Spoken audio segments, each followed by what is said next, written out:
US Secretary of State Anthony Blinken and Defense Secretary Lloyd Austin. They will reach India next week for the 2+2 ministerial dialogue in New Delhi. America रक्षा मंत्री Lloyd Austin और अमेरिकी विदेश मंत्री Antony Blinken Delhi आएंगे और खबर है कि दोनों भारत की विदेश मंत्री और रक्षा मंत्री के साथ मुलाकात करेंगे। India as an emerging power in the world now, और खास तौर पर कहा गया है कि जो इनिशिएटिव लिए गए जिसमें G20 summit and voice of global south summit करवाने के बाद अब इंडिया उस जगह पर है दुनिया में जहां पर वो एक बिगर रोल प्ले कर सकता है। ये पता चल रहा है स्टेट डिपार्टमेंट की प्रेस रिलीज के जरिए कि सेक्रेटरी बाइडेन और डिफेंस सेक्रेटरी लॉयड ऑस्टिन जो है वो इंडिया आ रहे हैं फॉर 2+2 मिनिस्ट्रियल डायलॉग। अब ये जो मिनिस्ट्रियल डायलॉग है ये अमेरिका और इंडिया के बीच में एक बड़ी एक जिसे आप बोलते हैं नेक्स्ट लेवल की एक एंगेजमेंट है। हमारे भी तो मिनिस्टर जाते हैं, वो क्या जाके कहते होंगे, क्या नहीं कहते होंगे यहाँ इन्वेस्टमेंट करें। यार आप देखो मेरी बात सुनो, हमारे जो मिनिस्टर जाते हैं इधर, हाँ उधर जाके वो अकेले फिर रहे होते हैं। ठीक है कि हम जब जाते हैं दूसरे कंट्रीज, अगर वो जाते हैं वो जाके प्रोजेक्ट्स पे बात करते हैं, ट्रेड पे बात करते हैं। हम जाते हैं हम जाके एड पे बात करते हैं कि हमें थोड़े पैसे दे दो। जय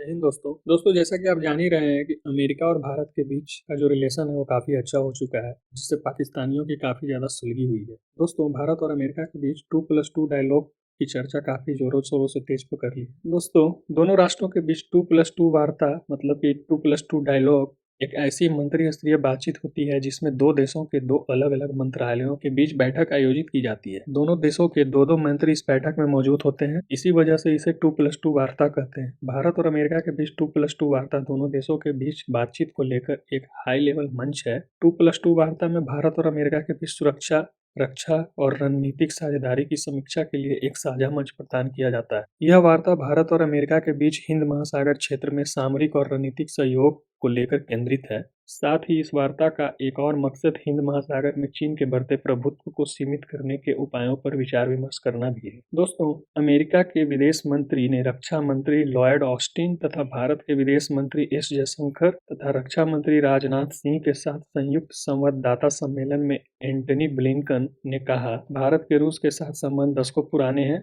और ऐसे वक्त से हैं जब अमेरिका भारत का साझेदार तक नहीं था। भारत अब तक सिर्फ 4 देशों के साथ इस फॉर्मेट में बातचीत करता है। अमेरिका के जोर देने पर 2018 में पहली बार इस फॉर्मेट में बातचीत हुई थी दोनों देशों के बीच। दोनों देशों के बीच संबंधों को बेहतर बनाने पर विस्तार से चर्चा की जाती है। साथ ही एशिया में चीन को टक्कर देने के लिए भारत को मजबूत करने की अमेरिकी सरकार की नीति का एक अहम हिस्सा समझा जाता है, ताकि चीन की दादागिरी और प्रभुत्व को सीमित कर एक तरह से नियंत्रण किया जा सके। भारत और अमेरिका के बीच आज की तारीख में जितने मजबूत संबंध हैं, शायद वो रिश्ता पहले ऐसा नहीं था। ये हमारे मोदी जी के वजह से हुआ है। यहाँ आपके जेहन में सवाल उठ रहा होगा कि क्या भारत मजबूत हो चुका है जिसे अमेरिका इग्नोर नहीं कर सकता। जी हाँ, बिल्कुल समझ रहे हैं, भारत अभी के टाइम में काफी ज्यादा मजबूत हो चुका है दोस्तों। और अमेरिका जैसे देश भारत के पीछे इसलिए पड़े हुए हैं क्योंकि भारत का मार्केट जो है अभी काफी फास्ट है, और चीन जिस तरह से ग्लोबली डेवलप हो रहा है और जिस तरह से उसकी इकोनॉमी बढ़ रही है, कुछ ही सालों में वो अमेरिका को ओवरटेक करने वाला है। जिसके वजह से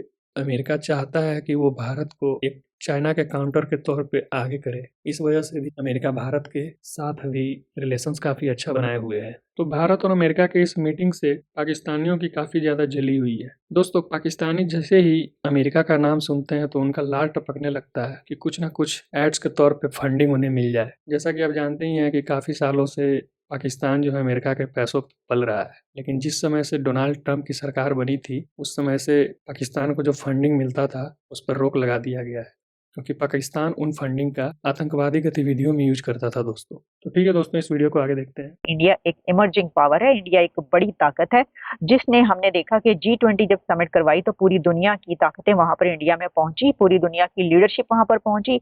और इस दफा अमेरिकन लीडरशिप इंडिया आ रही, आई जा रही है, तो आपको लेवल ऑफ कोऑपरेशन की जो है वो समझ लग जाएगी कि जी हमें हाई लेवल ऑफ एंगेजमेंट चाहिए गवर्नमेंट, इंडस्ट्रीज, एकेडेमिया, इंस्टीट्यूशंस के दरमियान, ताकि हम वो जो इंडिया यूएस पार्टनरशिप है उसको एडवांस लेवल पे ले जाएं। हमारे मिनिस्टर जब बाहर जाते हैं तो वहाँ जो मल्टीनेशनल कंपनीज होती हैं उन्हें जाके अट्रैक्ट करना चाहिए कि भाई हम भी दुनिया के छठे बड़े, पांचवें बड़े ऑलमोस्ट कंट्री हैं आबादी के लिहाज से, यहाँ पे बहुत बड़ी मार्केट है, यहाँ आए आप अपनी कंपनी खोलें, यहाँ पे आके मैन्युफैक्चरिंग करें। क्या हम ये क्यों नहीं कर पाते? सर, वो सबसे पहली बात तो ये है कि ये मिनिस्टर जो जाते हैं, ठीक है, इनके पास कोई लॉबी नहीं होती। अच्छा, ठीक है ना, इनको पता ही नहीं होता कि मैंने जाके वहां पे बात क्या करनी है। अब देखिए कि लॉयड ऑस्टिन और ये सेक्रेटरी ऑफ स्टेट आ रहे हैं दोबारा इंडिया, तो आप इमेजिन करें कि कितना है। आप सिर्फ पिछले जून में चले जाएं, जून में, जब ये पिछला जून के अभी जून इसी महीने का, कितनी दफा अमेरिकन लीडरशिप इंडिया आ रही है, आई जा रही है। इंडिया के प्राइम मिनिस्टर यूएस जाते हैं, वहाँ पे रेड कारपेट वेलकम किया जाता है। फ्रांस जाते हैं, वहाँ पे बहुत बेहतर तरीके से वेलकम किया जाता है। उन्हें अपने नेशनल डे पे चीफ गेस्ट बुलाया जाता है। तो आपको लेवल ऑफ कोऑपरेशन की जो है वो समझ लग जाएगी। लेकिन अगर आपको याद हो, जो G20 के ऊपर जो जॉइंट स्टेटमेंट आई थी इंडिया और अमेरिका की, ठीक है, जिसमें जिसे वो कहते हैं ना कि एक बड़ी स्टेटमेंट थी, उसका 2030 तक हम दूसरा या तीसरा नंबर पे हम पहुंचेंगे। मोदी जी भी यही कह रहा है कि अगले वाले आने वाली जो 5 साल की जो टर्म होगा, उनका तीसरा टर्म होगा, उसमें हम नंबर 3 या 2 के हम आके खड़ा करेंगे। इंटरनेशनल जो इन्वेस्टर्स हैं वो समझते हैं कि प्राइम मिनिस्टर मोदी या इंडिया में किस तरह की चीजें पसंद की जाती हैं, तो he said this word fan of Modi और the other things because कभी इन्होंने किसी और मुल्क के लिए ये लफ्ज नहीं बोला होगा, किसी लीडर के लिए मैं इनका बड़ा फैन हूँ। द रीजन बिहाइंड इज के और मुल्कों का एक अपना स्टाइल है। इंडिया देखे दुनिया के अंदर ना एक अच्छा उनका इम्प्रेशन है, ठीक है, अमीर आदमी है। प्राइम मिनिस्टर मोदी हैं, नेबरहुड फर्स्ट पॉलिसी पे इम्प्लीमेंट करते हुए नेपाल के जो लीडर बिजली ले रहे हैं वहां से, वो तो खिते में भी अपने ताल्लुकात बढ़ा रहे हैं, ग्लोबली भी कर रहे हैं, हम ग्लोबली आइसोलेट हो रहे हैं। ये बताएं कितने % ट्रस्ट है आपको पाकिस्तान के प्राइम मिनिस्टर पे? कितना आप उन पे यकीन करते हैं कि भाई जो वो काम कर रहे हैं पाकिस्तान की बेहतरी के लिए कर रहे हैं? अब प्राइम मिनिस्टर जो हमारे, उनकी पॉलिसीज के ऊपर हमारा जो ट्रस्ट परसेंटेज है ना, वो आप कह रहे हैं कि आई थिंक मैं उसको नेगेटिव में शायद कह दूं, या क्योंकि भारत के साथ तो मैं तो कंपैरिजन करता नहीं, उसका खौफ आता है, डर आता है। उसकी वजह ये है, आप मुझे ये बताएं आपके कितने भारत के प्राइम मिनिस्टर हैं जो लंदन सेटल हैं? हम कैसे ग्रो कर सकते हैं? देखें, हम अब तो शर्म आती है, अब तो ये इस तरह के टॉपिक्स करते शर्म आती है कि जी वो आगे निकल गया। अब तो इंडिया के साथ कंपेयर, हम तो बांग्लादेश से पीछे रहते जा रहे हैं। सर देखें, बात सिर्फ पता क्या है, बात सिर्फ ये है कि अगर हम चाहें ना तो हम बहुत आगे जा सकते हैं, अगर हम चाहें ना तो 1 नंबर में बहुत आगे जा सकते हैं। लेकिन रीड कर रही होती है, फोरकास्ट कर रही होती है कि ये किस तरफ चीजें जा रही हैं, तो मेरा ख्याल है कि दुनिया को पता चल गया कि there is one word and that is India. अब हमारी ये जो सारे हुक्मरान है आपस में लड़ते रहते हैं, कोई इस तरफ ध्यान ही नहीं देता कि चल क्या रहा है। कोई ना हमारे मतलब जितने भी हमारे लोग हैं, जैसा महंगाई है, जैसा इन इश्यूज के ऊपर कोई भी डिस्कस नहीं कर रहा था। जो पॉलिसीज बनती हैं वो बैकडोर पॉलिसीज बनती हैं। देखें, जो भी है उनके जैसे भी हुक्मरान है, जाहिर सी बात है उनका भी होता ही है, हर मुल्क में ऐसे ही है, इख्तलाफ होता है, लेकिन वो हंसते भी हैं। हमारे यहाँ तो अपनी जेबें भरते रहते हैं, कोई ना नवाशी दे ले, इमरान खान देख लें, जरदारी दे लें, सब जो भी है अपनी अपनी जेब भर के गया, किसी ने यहाँ पे तवज्जो नहीं दी। और ऐसे का ऐसे ही निजाम आपके तो मैं तो कंपैरिजन करता नहीं, उसका खौफ आता है, डर आता है। उसकी वजह ये है, आप मुझे ये बताएं आपके कितने भारत के प्राइम मिनिस्टर हैं जो लंदन सेटल हैं? आपके कितने भारत के आर्मी जर्नैल हैं जो और उनके जस्टिस हैं जो वो बाहर सेटल हैं, टोरंटो में बैठे हैं, महलनुमा मकान खरीद के यहाँ पे बैठे? बताएं मुझे जरा, मेरी भी ख्वाहिश है उनके बारे में देखूं। जो वो पॉलिसीज बनाते हैं और ना वो पॉलिसीज हमारे साथ डिस्कस होती हैं, जो हमारा एक प्रॉपर चैनल है जैसे पार्लियामेंट है, और ना वो पार्लियामेंट में डिस्कस होती है, ना वो किसी प्रेस में डिस्कस होती हैं।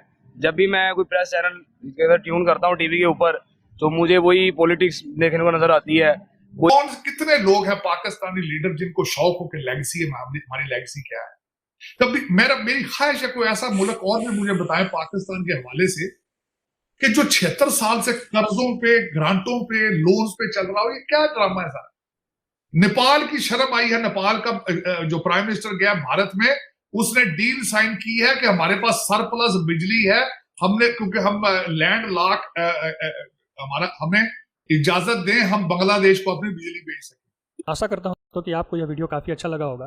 तो इसी तरह का वीडियो देखने के लिए आप मेरे YouTube चैनल हिंदुस्तान के साथ को सब्सक्राइब करें, इस वीडियो को लाइक और शेयर करें, अपना विचार कमेंट बॉक्स में जरूर दें और बेल आइकन को दबाना ना भूलें ताकि आपको हमारा नोटिफिकेशन समय पर मिल सके। तो मिलते हैं दोस्तों एक नए वीडियो में, तब तक जय हिंद, जय भारत।